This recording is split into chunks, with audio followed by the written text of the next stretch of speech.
जय हिंद दोस्तों। आज के इस सेशन में हम बात करेंगे कॉम्पिटेंसी बेस्ड क्वेश्चन, जो कि बोर्ड एग्जाम के लिए बहुत ही इंपॉर्टेंट है। इससे रिलेटेड अगर आप क्वेश्चन प्रैक्टिस नहीं करेंगे तो बोर्ड में आपको थोड़ी बहुत दिक्कत होगी। अगर कॉम्पिटेंसी बेस्ड क्वेश्चन हम प्रैक्टिस करके जाते हैं तो मुझे ये आइडिया मिल पाता है कि हम एग्जाम में क्वेश्चन सॉल्व करने के लायक हैं कि नहीं है, क्योंकि इससे आपको प्रैक्टिस मिलेगा आप कितने पढ़ रखे हैं। अगर आप कॉम्पिटेंसी बेस्ड क्वेश्चन को सॉल्व खुद कर लेते हैं तो बहुत ही अच्छी बात है कि आप उस लायक हो चुके हैं। अगर नहीं आपसे हो पा रहा है, कुछ दिक्कतें आ रही है, तो आप हमारा डिस्क्रिप्शन में लिंक है, वहाँ से जाके सारे लेक्चर देखिए, फिर यहाँ आए, आपको बेटर अंडरस्टैंडिंग मिलेगी, सारी बातें समझ में आएगी। तो हम शुरू करते हैं, जो कि आज के चैप्टर है लाइट रिफ्लेक्शन एंड रिफ्रैक्शन। इसी से रिलेटेड हम क्वेश्चन कराएंगे कॉम्पिटेंसी बेस्ड का, क्योंकि पूरा का पूरा नहीं करवाएंगे, बहुत लंबा वीडियो बन जाएगा। वो चाहेंगे बहुत कम से कम टाइम में इस चैप्टर को कंप्लीट करें, और बाकी जैसे जैसे हम पढ़ाते जाएंगे कॉम्पिटेंसी बेस्ड क्वेश्चन अपलोड करते जाएंगे। ठीक है, शुरू करते हैं। फिर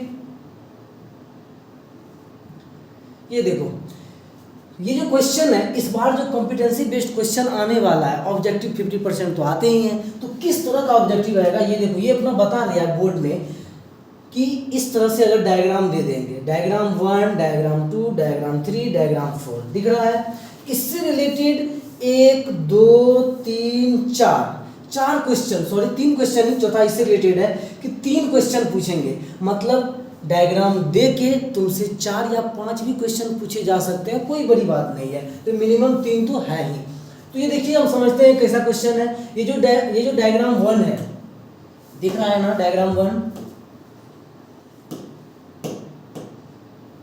ये डायग्राम 1। तो डायग्राम 1 में क्या है ना कि कनकेव मिरर है, और ये क्या है, पोल है, ये क्या है, फोकस है, सेंटर ऑफ कर्वेचर है, यहाँ पे ए बी क्या है, ऑब्जेक्ट है, और ए डैश बी डैश क्या है, इमेज, हाइट ऑफ इमेज है, और ए बी क्या है, हाइट ऑफ ऑब्जेक्ट है। तो ये डायग्राम 1 है। डायग्राम 2 में भी सेम कंडीशन है। यहाँ पे क्या दिया गया है ना कि ऑब्जेक्ट जो है वह बियॉन्ड सी है, सेंटर ऑफ कर्वेचर से पहले है। बट सेकेंड डायग्राम में क्या बतलाया जा रहा है कि ऑब्जेक्ट जो है वो एट सी है, मतलब सेंटर ऑफ कर्वेचर पे ऑब्जेक्ट है। तो इमेज भी कहाँ बनेगा, सेंटर ऑफ कर्वेचर पे ही बनेगा, क्योंकि इसका तो नेचर ही होता है कनकेव मिरर का।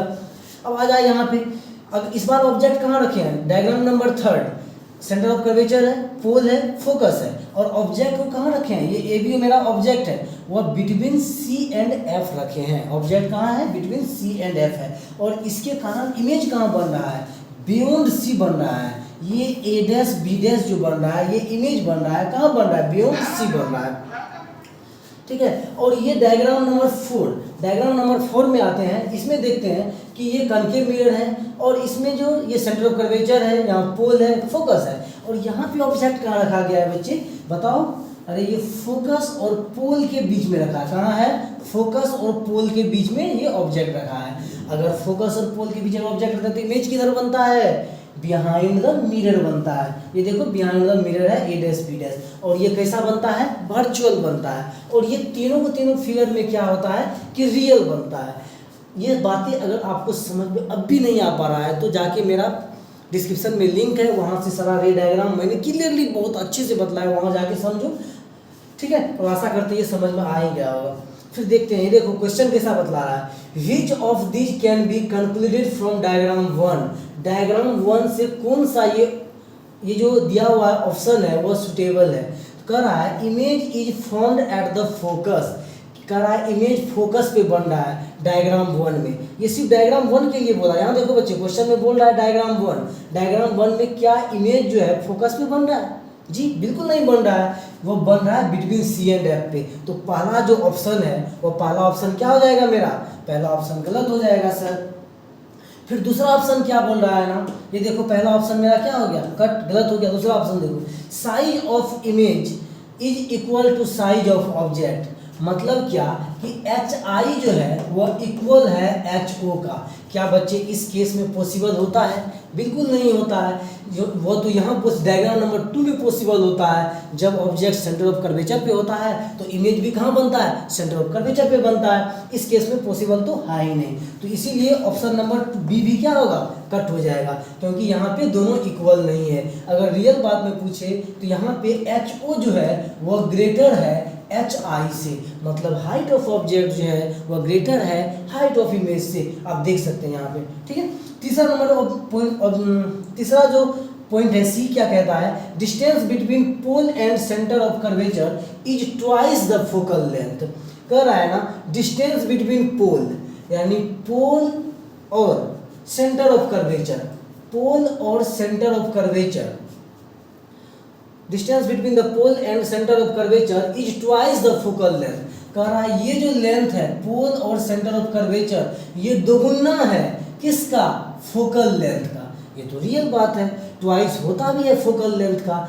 अगर पोल से सेंटर ऑफ कर्वेचर का डिस्टेंस को हम क्या बोलते हैं, रेडियस ऑफ कर्वेचर बोलते हैं, कैपिटल आर बोलते हैं, और कैपिटल आर जो है वह रियल में दोगुना ही तो होता है फोकल लेंथ का। अगर ये नहीं याद है तो और याद करो बच्चे, एफ इजकल टू क्या होता है, r/2, r इजकल टू क्या हो जाएगा, 2f हो जाएगा, वैसे भी दोगुना हो जाएगा, इसीलिए कि तीसरा पॉइंट क्या हो जाएगा मेरा, सही हो जाएगा। चौथा पॉइंट देख लेते हैं क्या बोलता है, चौथा ऑप्शन देखते हैं, distance between the image and focus is half the distance of object and focus. कह रहा है distance between the image and focus, यानी कि इमेज और फोकस इन दोनों का बीच का जो डिस्टेंस है, ये देखो ये डिस्टेंस, जहाँ मैं अलग कलर देता हूँ, ये देखो ये जो डिस्टेंस है, ये इमेज का डिस्टेंस और फोकस के बीच जो डिस्टेंस है वो is half the distance between object and focus. Object और फोकस, यहाँ देखो ऑब्जेक्ट और फोकस इसका आधा है क्या, बिल्कुल नहीं होगा। ये डिस्टेंस का आधा बिल्कुल पॉसिबल नहीं है, क्योंकि ये बहुत ही बड़ा होगा। और वैसे भी सोचो इसका आधा क्यों होगा, बिल्कुल ये पॉइंट क्या हो जाएगा, कट हो जाएगा। तो हमको लगता है ये पहला नंबर जो क्वेश्चन है बड़ी आसानी से सीख गए होंगे। ठीक है, चलो आगे बढ़ते हैं, दूसरा नंबर क्वेश्चन पे आते हैं। दूसरा नंबर क्वेश्चन है, which diagram show a real inverted and enlarge image form by the mirror. बताओ कौन सा डायग्राम है ऊपर वाला में जो कि रियल है, पहला पॉइंट बोल रहा है रियल है, इन्वर्टेड है उल्टा है, एंड इनलार्ज है बड़ा भी है। बताओ सर, रियल इन्वर्टेड इनलार्ज, पहला बात रियल होना चाहिए। सर ये वाला कट कीजिए, चौथा पॉइंट को कट कीजिए। चौथा पॉइंट क्यों कट करेंगे, इसको कट कीजिए क्योंकि ये वर्चुअल बना रहा है। तो तीनों का तीनों पॉसिबल है अभी रियल के लिए। रियल तो बोले सर, उसके बाद क्या बोले, इन्वर्टेड उल्टा। सर इन्वर्टेड ये भी है, इन्वर्टेड ये भी है, इन्वर्टेड ये भी है, अभी भी कोई कंडीशन क्लियर नहीं हुआ।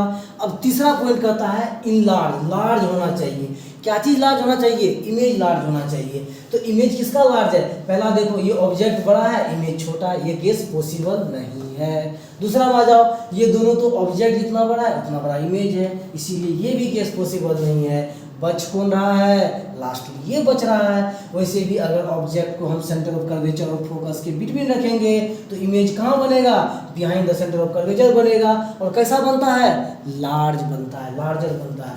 तो ये वाला ऑप्शन क्या हो जाएगा, सही हो जाएगा। यानी कि जो हम अभी पढ़े दूसरा नंबर क्वेश्चन, इसके लिए ऑप्शन कौन सा हो जाएगा, डायग्राम 3 हो जाएगा, डायग्राम 3।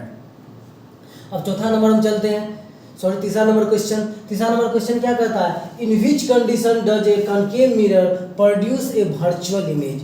कौन सा कंडीशन में कनकेव मिरर जो है वो वर्चुअल इमेज प्रोड्यूस करता है। बच्चा अभी तुरंत हमने बतलाया था वर्चुअल इमेज कब प्रोड्यूस करता है कनकेव मिरर, जब ऑब्जेक्ट फोकस और पोल के बीच में रखते हैं तो इमेज कैसा बनता है, वर्चुअल बनता है। ठीक है, तो डायग्राम को कौन सा आंसर हो जाएगा, डायग्राम 4। तो आ जाओ यहाँ पे डायग्राम 4 आंसर लगाओ, हो गया। लेकिन यहाँ पे डायग्राम वाला बातें नहीं लिखा है, यहाँ पे कुछ मतलब ऑप्शन में जो है कुछ बातें करके लिखा हुआ है। When object is located with the focal length, कह रहा है ऑब्जेक्ट को फोकल लेंथ पे लोकेट करना पड़ेगा।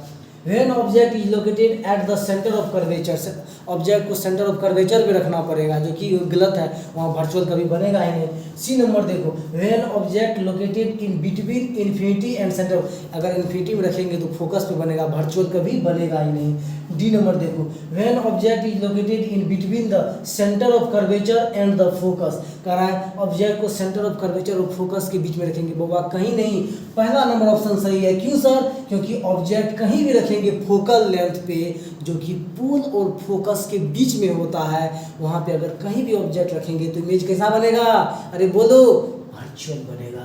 इसीलिए कि कौन सा ऑप्शन सही होगा, ए नंबर ऑप्शन सही होगा। कौन सा ऑप्शन सही होगा बच्चे, ए नंबर होगा ये, ठीक है। अब हम जान गए, अब चौथा नंबर पे आते हैं। चौथा नंबर में देखते हैं, कह रहा है solar cookers contain a concave mirror. Solar cooker जो होता है, सोलर के द्वारा खाना मतलब उससे एनर्जी लेके आता है, खाना पकता है, सोलर कुकर जो यूज करते हैं उसमें कनकेव मिरर यूज होता है। How does the concave mirror help in heating the food. किस तरह से वह जो कनकेव मिरर है फूड को हीट करता है और भोजन पकाने में हेल्प करता है। सर्कल यस और no for the correct response. कह रहा है यहाँ पे एक हमें ऑप्शन दिया हुआ है और यहाँ पे यस और नो दिया हुआ है। अगर यस ये बातें सही है तो उसको सर्कल करना है यस में, अगर गलत है तो नो में करना है सर्कल। तो देखते हैं क्या कहता है ये क्वेश्चन। बहुत ही अच्छा क्वेश्चन है, ये रियल में डिजर्व कर रहा है कॉम्पिटेंसी बेस्ड क्वेश्चन के लिए। ये बहुत ही अच्छा क्वेश्चन है, ये बुक में उतना नहीं दिया था, देता हूँ इसके बारे में। Sun ray are absorb by the mirror. Sun ray को क्या करता है, मिरर अब्जॉर्ब करता है। मैंने पढ़ाया भी था कनकेव मिरर में, एग्जाम्पल दिए थे सोलर कुकर के बारे में। वह सन रे को क्या करता है, एब्जॉर्ब करता है और एक कनकेव मिरर कन्वर्ज करके एक पॉइंट पे बनाता है जिससे हीटिंग प्रोड्यूस होता है। तो इसमें क्या हो जाएगा, यस। अगला देखो, sun ray reflected by the mirror converge at a point. Sun ray reflect करता है और एक पॉइंट पे कन्वर्ज करता है। तो क्या गलत बोल रहा है, सही तो बोल रहा है। वैसे कनकेव जो मिरर होता है उसका नेचर भी क्या होता है, कन्वर्जिंग नेचर होता है, कन्वर्ज करता है, किसी एक पॉइंट पे आके मिलता है। तो ये भी ऑप्शन क्या हो जाएगा, sun ray reflected by the mirror converge at a point. हाँ बिल्कुल ये भी सही हो जाएगा, यस। अगला देखो, सन रे diverge out when reflect bye the mirror. अरे इसमें डाइवर्ज कहाँ से आ रहा है, कनकेव मिरर में डाइवर्ज कहाँ से होगा, उसका नेचर ही तो कन्वर्जिंग होता है। डाइवर्ज का नेचर कौन सा मिरर करता है, कन्वेक्स मिरर करता है। तो इसका ऑप्शन क्या हो जाएगा, नो हो जाएगा। आई होप बच्चे समझ में आ गया होगा पूरा। चलते हैं आगे नेक्स्ट क्वेश्चन की ओर। फिर से एक बार डायग्राम 1 आया, डायग्राम 2 आया और इस बार मिरर कौन सा है, अरे बोलो बोल दो ना जरा, अरे बोलो। ठीक है, ये दो डायग्राम दिया हुआ है, वो डायग्राम किसका है, कन्वेक्स मिरर का है। कनकेव का सारा कॉन्सेप्ट क्लियर कर दिया। ये जो क्वेश्चन दिया हुआ है ये बोर्ड का वो सोची समझी चाल है कि बच्चे ये क्वेश्चन बनाने के लिए पूरा का पूरा रे डायग्राम सीखना पड़ेगा, तब जाके सॉल्व होगा। कहीं ना कहीं वो कनकेव मिरर का पूरा मतलब बोलते निचोड़ करके रस था, वो था उसमें, क्योंकि जब तक बच्चे वो पूर्ण रूप से अच्छी तरह से नहीं सीखेंगे वह क्वेश्चन बनने वाला नहीं था। उसी प्रकार से रे डायग्राम का ये भी क्वेश्चन है, रट्टा मारने से नहीं होने वाला, यहाँ पे समझना पड़ेगा। देखते हैं दोनों डायग्राम क्या कहता है, डायग्राम 1 डायग्राम 2। समझते हैं दोनों डायग्राम को। डायग्राम 1 क्या कहता है, इसमें तो दो केस ये होते हैं। जब ऑब्जेक्ट को बोआ हम इन्फिनिटी में रखा करते थे तो इमेज कहाँ बनता था, फोकस पे बनता था कन्वेक्स के केस में। लेकिन जब ऑब्जेक्ट को हम इन्फिनिटी से पोल तक लाते थे तो इमेज जो है वो फोकस से पोल की ओर शिफ्ट होता था। जैसे कि हम बतलाए थे, इन्फिनिटी से ऑब्जेक्ट पोल तक आता है तो इमेज भी है वो फोकस से पोल तक आता है। ठीक है, ये बतला रखे हैं पूरा लेक्चर में। अगर अभी तक वो समझ में नहीं आया तो जाके देखो, पहले मेरा वो लेक्चर हम डाल रखे हैं रे डायग्राम वाला, प्लेलिस्ट बना हुआ है, जाके वहाँ देखो आराम से। चलो आ जाते हैं यहाँ पे क्वेश्चन पे, हम सॉल्व करते हैं। ये डायग्राम 1 डायग्राम 2, इसमें क्या बोल रहा है ना सर, ऑब्जेक्ट जो रखा गया है वो पोल के नियर है, पोल के आसपास है, तो इमेज जो है वो फोकस और पोल के बीच तो बनेगा ही, कहीं भी रखो, लेकिन इनफाइनाइट में रखेंगे तो फोकस पे बनेगा। फिर यहाँ आ जाओ, यहाँ पे क्या क्या है ना, ऑब्जेक्ट थोड़ा पोल से दूर हो गया, ये देखो यहाँ नज़दीक था तो यहाँ बना। जैसे जैसे दूर होगा, जैसे जैसे ये जो ऑब्जेक्ट है वो दूर होगा, वो जो इमेज है वो फोकस की ओर क्लोज होता है। मतलब सर ये पोल के पास था तो इमेज भी पोल के पास था, इधर देखो पोल से दूर हुआ तो इमेज भी पोल से दूर हो गया। खैर ये बातें समझने के लिए, डायग्राम क्लियरेंस के लिए मैंने इतना बका, इतना नहीं जरूरी था, बट क्वेश्चन सॉल्व होने चाहिए हमें। और जब तक अगर डायग्राम क्लियर नहीं होगा तो क्वेश्चन मुझे अच्छे से सॉल्व नहीं होंगे, इसीलिए इतना बोलना जरूरी था। चलो हम शुरू करते हैं क्वेश्चन। देखो बच्चे, Which statement is supported by the two diagrams? Circle yes or no for each statement. देखो सर्कल वाला ज़्यादा क्वेश्चन आ रहा है, कहीं ना कहीं हो सके ऑब्जेक्टिव में तुम लोग को ऐसा करके भी आया जा सकता है। देखो convex mirror produce virtual image. Convex mirror जो है ना वो वर्चुअल इमेज प्रोड्यूस करता है, क्या सही है?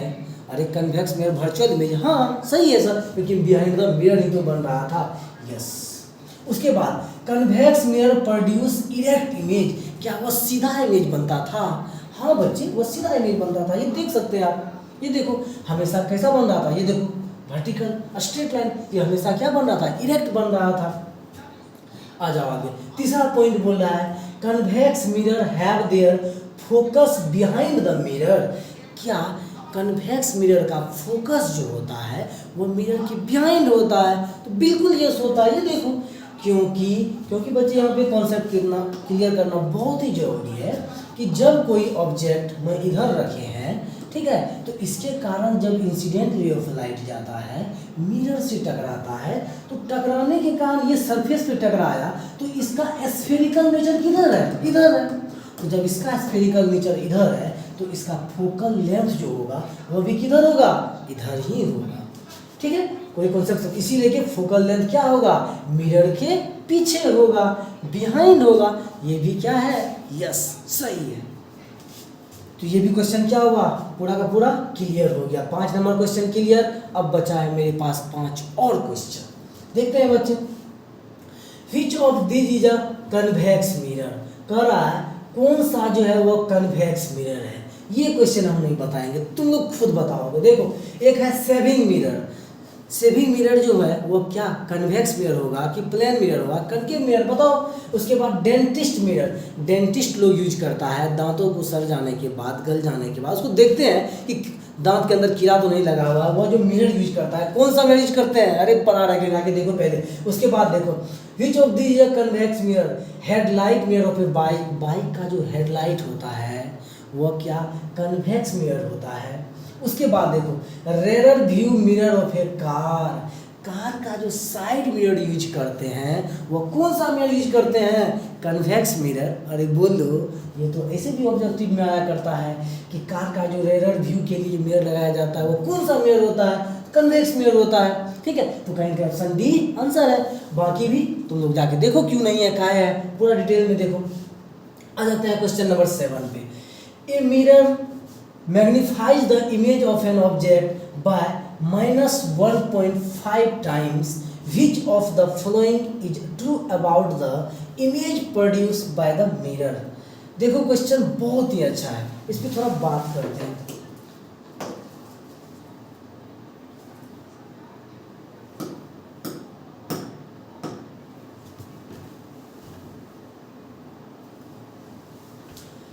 चलो ठीक है। A mirror magnifies the image of an object by -1.5। यानी क्या? एक मिरर है मैग्निफिकेशन, वैसे भी बच्चे मैग्निफिकेशन का फॉर्मूला क्या होता है मिरर के लिए? -v/u। और ये क्या है? ऑलरेडी माइनस है, तो कहीं ना कहीं ये इमेज जो फॉर्म हो रहा है -1.5 जो मैग्निफिकेशन आ रहा है, v का वैल्यू क्या होगा? पॉजिटिव होगा। Which of the following is true about the produce. उसके बाद produce about the image produce by the mirror. तो पहला ऑप्शन देखते हैं, the image is real and larger than object. इस केस में बताओ कि ये इस तरह का मैग्निफिकेशन जब निगेटिव होता है, सोच के देखो, अगर मैग्निफिकेशन जब निगेटिव है तो v जो है वो निगेटिव है। इमेज जो है वो किस केस में निगेटिव होता है? कनकेव वाले मिरर के केस में कि कन्वेक्स मिरर के केस में? सर निगेटिव जो इमेज बनता है वो कनकेव मिरर के केस में जनरली बनता है, अगर वो फोकस और पोल वाले बीच को छोड़ दिया जाए तब।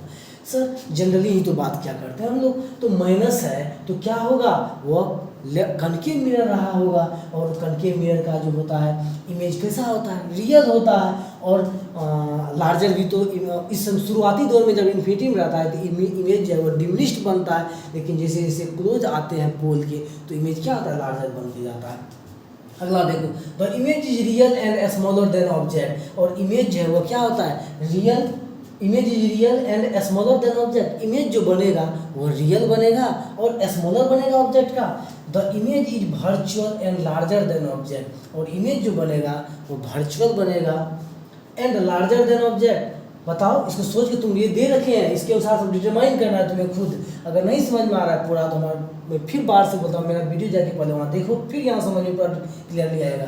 The image is a virtual and smaller than object, image क्या, इमेज जो है वो वर्चुअल बनेगा और स्मॉलर देन ऑब्जेक्ट बनेगा। अरे कनकेव मिरर है, मैग्नीफिकेशन 1.5 है, तो क्या होगा सोच के बताओ कमेंट सेक्शन में क्या होगा इसका आंसर। ठीक है, चलो आगे हम बढ़ते हैं, ये इसमें देखते हैं। ये वाला क्वेश्चन बहुत इंपॉर्टेंट है और यहाँ से क्वेश्चन हर बार आते हैं। पिछले 3 सालों को जाके क्वेश्चन देखो और एनालिसिस करो, यहाँ से क्वेश्चन लगभग आया हुआ है। कहाँ से सर? रिफ्रैक्शन से। मैं एक बताना चाहूँगा, रिफ्रैक्शन ऑफ वाटर जो होता है, यानी कि उसको क्या बोलते हैं, म्यू, म्यू से रिप्रेजेंट भी करते हैं और क्या इससे रिप्रेजेंट करते हैं, एन से भी करते हैं। तो रिफ्रैक्टिव इंडेक्स जो होता है वो एयर का क्या होता है, 1 होता है। वही रिफ्रैक्टिव इंडेक्स में बोलूँ वाटर का तो क्या होता है, 1.3, जो कि हम लोग इसको फ्रैक्शन में 4/3 भी लिखते हैं। वही केरोसिन का क्या है, 1.44। वही फ्लिंट ग्लास जो चमकीला ग्लास होता है उसका कितना है, वो 1.65 ग्लास का, वैसे 3/2 फ्रैक्शन के फॉर्म में होता है। और डायमंड का कितना होता है, 2.45 रिफ्रैक्टिव इंडेक्स होता है। इससे ये तो समझ याद है सर, चलिए आगे बढ़िए। वैसे रिफ्रैक्टिव इंडेक्स होता क्या है, फार्मूला क्या कहता है? रिफ्रैक्टिव इंडेक्स का डेफिनेशन मैंने बतलाया था, the ratio of speed of light in air and vacuum to that of speed of light in material medium. मतलब यहाँ जो x है बउआ वो कहीं ना कहीं क्या है, एयर होगा, या एयर अगर ना रहे तब क्या होगा, वैक्यूम होगा। सर वैक्यूम क्या होता है, अबे नॉनसेंस, वैक्यूम नहीं जानते हो, जहाँ पे एयर क्या हो, एब्सेंट हो। चलो ये वैक्यूम समझ में आया। तो ये जो x है, यहाँ पे देखो कितना अच्छा क्वेश्चन पूछा है, what does x stand for. यहाँ पे x क्या होगा, या तो एयर होगा या तो वैक्यूम होगा। ठीक है, दोनों लिख देना। क्वेश्चन समझ में आया? अरे आया। और सर ये क्या बतला रहा है रिफ्रैक्टिव इंडेक्स, आगे सेकेंड वाला क्वेश्चन से यहाँ से पूरा पूरा क्लियर होगा। चलो आगे बढ़ते हैं। ये देखो यहाँ ये वाला क्वेश्चन, ये जो डायमंड का दिया हुआ है रिफ्रैक्टिव इंडेक्स, यहाँ से यहाँ क्वेश्चन पूछा है, ये वहाँ से कंपेयर करना पड़ेगा। आते हैं पहले यहाँ पे क्वेश्चन नंबर 8 क्लियर हो गया। 9 क्वेश्चन बनाने के लिए ये फिगर देखो, फिगर देखो पूरा रिफ्रैक्शन से दिया हुआ है। रिफ्रैक्शन में क्या आता है, ये है मेरा मीडियम 1, देखो देखो पूरा क्वेश्चन आराम से देखो, ये है मेरा मीडियम 1, ये है मेरा मीडियम 2। ये कौन सा रे है, इंसिडेंट रे है, ये कौन सा रे है, रिफ्रैक्टेड रे है। सर ये जो है ये रियल में डेंसर से रेरर मीडियम में आ रहा है। ये जो मीडियम है वो मेरा डेंसर है, ये जो मीडियम है वो मेरा रेरर है। सर ये क्यों रेरर है, क्योंकि ये डेंस है। रियल में ये डेंस आपको कैसे पता चल रहा है, रे बच्चा ये एक मीडियम से दूसरे मीडियम में आ रहा है तो यहाँ कौन सा क्या बन रहा है, इमेजिनरी लाइन बन रहा है, ये क्या बोलते हैं, नॉर्मल रे बोलते हैं। और नॉर्मल रे के कारण जो यहाँ एंगल बन रहा है, ये एंगल का नाम क्या देते हैं, एंगल ऑफ इंसिडेंस। और ये जो एंगल है वह छोटा है एंगल ऑफ रिफ्रैक्शन से। यहाँ जो एंगल ऑफ रिफ्रैक्शन बना है वह एंगल आई जो है वह छोटा है एंगल आर से। जब एंगल आर बड़ा है मतलब ये नॉर्मल से क्या हुआ, अवे हुआ। रिफ्रैक्टेड रे जब नॉर्मल से अवे हो, दूर भागे, तो समझ लेना कौन सा मीडियम में हो तुम, रेरर मीडियम में हो। जब क्लोज रहता है तो डेंसर मीडियम में। हम तो बताए थे स्पीड जो है वो स्लो डाउन हो जाता है डेंसर मीडियम में। ठीक है, अगर तुम एयर में मूव करो और वही तुम वाटर में मूव करो, क्या होता है, वाटर में स्लो हो जाएगा, जब स्पीड स्लो होगा तो नॉर्मल की ओर शिफ्ट हो जाएगा। डिटेल में समझना है तो जाओ लेक्चर में पूरा डिटेल में देखो, बट मुझे तो अभी क्वेश्चन सॉल्व करना है यहाँ पे। चलो आते बढ़ते हैं आगे। यहाँ पे है what is medium 1 and medium 2। ये बताओ यहाँ जो मीडियम 1 है और मीडियम 2 है वह क्या है। एक number option A, medium 1 water है, मीडियम 2 केरोसिन है। बच्चा रिफ्रैक्टिव इंडेक्स जो होता है वो वाटर का, उसका वैल्यू देखो यहाँ पे कितना है, वाटर का सर 1.33, वही केरोसिन का कितना है, इधर देखो केरोसिन का है सर 1.44। जब केरोसिन ज़्यादा है, ये बोल रहा है ना कि ये तेरा मीडियम 1 है, क्वेश्चन में ऐसा बोल रहा है ये तेरा मीडियम 1 है, ये तेरा मीडियम 2 है, जो कि पूर्ण रूप से गलत है। क्यों सर? क्योंकि मीडियम 1 मुझे ज़्यादा चाहिए। मीडियम 1 क्यों ज़्यादा चाहिए? क्योंकि वो नॉर्मल इंसिडेंट रेज है, वो नॉर्मल के क्लोजर है, वही डेंसर है। डेंसर जो होगा, मीडियम 1 जो है वह डेंसर है, तो उसका वैल्यू जो होगा रिफ्रैक्टिव इंडेक्स का क्या होगा, कम, वो ज़्यादा होना चाहिए। वही मीडियम 2 में रिफ्रैक्टिव इंडेक्स का वैल्यू क्या होना चाहिए, कम होना चाहिए। लेकिन यहाँ पे मीडियम 2 जो है रिफ्रैक्टिव इंडेक्स का वैल्यू ज़्यादा है, जबकि M2 जो है वो हमको कम चाहिए, लेस चाहिए, और M1 जो है वो क्या चाहिए, मोर चाहिए, ज़्यादा चाहिए। ठीक है, तो अब कंपेयर करके देखो, वाटर की केरोसिन, भाई मीडियम 1 जो है वो हमको क्या चाहिए, ज़्यादा चाहिए, तो वाटर कम है, केरोसिन ज़्यादा, इसीलिए ऑप्शन ए क्या हो जाएगा, गलत हो जाएगा। दूसरा नंबर देखो, केरोसिन डायमंड, सर फिर डायमंड हमको 2 नंबर जो है ना वो कम होना चाहिए, जबकि डायमंड का वैल्यू देखो सबसे मैक्सिमम होता है, इफेक्टिव इंडेक्स 2.42 होता है, इसीलिए ऑप्शन 2 भी क्या होगा, गलत हो जाएगा। 3 नंबर देखो, glass and water, sir glass का जो होता है ना वो होता है 1.65, ज़्यादा है, और वाटर का जो है 1.33 होता है, तो ये ऑप्शन क्या होगा, सही होगा। क्योंकि देखो कहाँ से कंपेयर किया है, यहाँ पे फिगर दिया है, यहाँ पे वैल्यू दिया हुआ है, और यहाँ पे क्वेश्चन पूछ रहा है, तो कितना टफ है, कितना मतलब ये सारी बातें क्लियर कर दिया, क्रिस्टल क्लियर पूरा। मतलब जब तक आपका कॉन्सेप्ट क्लियर नहीं होगा तो आपका ये सवाल बनने वाला नहीं है। तो देखो यहाँ पे कौन सा ऑप्शन सही हो जाएगा, ऑप्शन नंबर सी आपको सही हो जाएगा, ये वाला। और दूसरा ये डी नंबर क्यों नहीं होगा, केरोसिन और ग्लास, केरोसिन का जो है ना वह कम होता है ग्लास से। सर कैसे, ये देखो केरोसिन का मुझे ज़्यादा होना चाहिए था, केरोसिन का 1.4 है और ग्लास का क्या है 1.65 है, जबकि केरोसिन को क्या होना चाहिए, ज़्यादा होना चाहिए। क्यों सर? क्योंकि वह मीडियम 1 में है। क्लियर, ये सारा ये क्वेश्चन क्लियर करने के लिए बहुत टाइम लगा, चलो कोई बात नहीं, लास्ट क्वेश्चन है, ये क्वेश्चन करते ही खत्म हो जाएगा पूरा का पूरा। कौन, रिफ्लेक्शन एंड रिफ्रैक्शन। नेक्स्ट जो मेरा वो आएगा वीडियो, वो ह्यूमन आई पे आएगा, फिर इस पे हम इसका क्वेश्चन लगाएंगे। तो देखते हैं, the power of lens is calculated by formula. Power के लिए क्या होता है, the inversely proportional of focal length, focal length का इनवर्सली प्रोपोर्शनल में क्या होता है, पावर ऑफ लेंस होता है। अब बताओ बच्चा, अगर फोकल लेंथ जो है वह निगेटिव में मिल रहा है, मतलब पावर जो है वो निगेटिव में मिल रहा है, तो कहीं ना कहीं फोकल लेंथ जो है वो भी निगेटिव में रहा होगा। तो कौन सा ऐसा लेंस है जिसका जो फोकल लेंथ होता है वह निगेटिव होता है। सर ये जो मेरा लेंस है ये कन्वेक्स लेंस है, इसका जो फोकल लेंथ होगा वो हमेशा पॉजिटिव होगा। क्यों रे? क्योंकि इधर से आता है, इसमें टकराता है, इसके कारण फोकल लेंथ जो कंसीडर करेंगे ऑप्टिकल सेंटर से इधर करेंगे, और इधर क्या होगा, पॉजिटिव होगा। लेकिन वही कनकेव लेंस जो लेंगे ऐसा होगा सर, इसके कारण जो स्फेरिकल बनेगा, इधर बनेगा और इधर बनेगा, और यहाँ पे प्रिंसिपल एक्सिस बनेगा, और ये जो एक मिनट, ये देखो यहाँ से अगर रे जाएगी इससे पहले टकराएगा, और इस सरफेस के कारण जो स्फेरिकल इधर है, तो इसीलिए इसका फोकस इधर बनेगा और इसका फोकल लेंथ ये बनेगा। और फोकल लेंथ जब ऑप्टिकल सेंटर से लेफ्ट में है तो क्या होगा, इसका वैल्यू निगेटिव होगा। तो अब बताओ, जब पावर मेरा नेगेटिव है, जब फोकल लेंथ मेरा नेगेटिव, तो पावर का वैल्यू ऑटोमेटिकली नेगेटिव आ जाएगा। जब पावर नेगेटिव तो लेंस कौन सा, कनकेव लेंस, कनकेव लेंस होगा वो, इसका आंसर क्या हो जाएगा, कनकेव लेंस होगा। इसी के साथ खत्म। और नेक्स्ट जो मेरा आएगा वो ह्यूमन आई पे आएगा क्वेश्चन, पहले ह्यूमन आई का लेक्चर आएगा। तब तक के लिए आप लोग सब्सक्राइब करिए, दोस्तों को भी शेयर करिए अगर आपको ये सेशन अच्छा लगा हो तो। ठीक है, जय हिंद।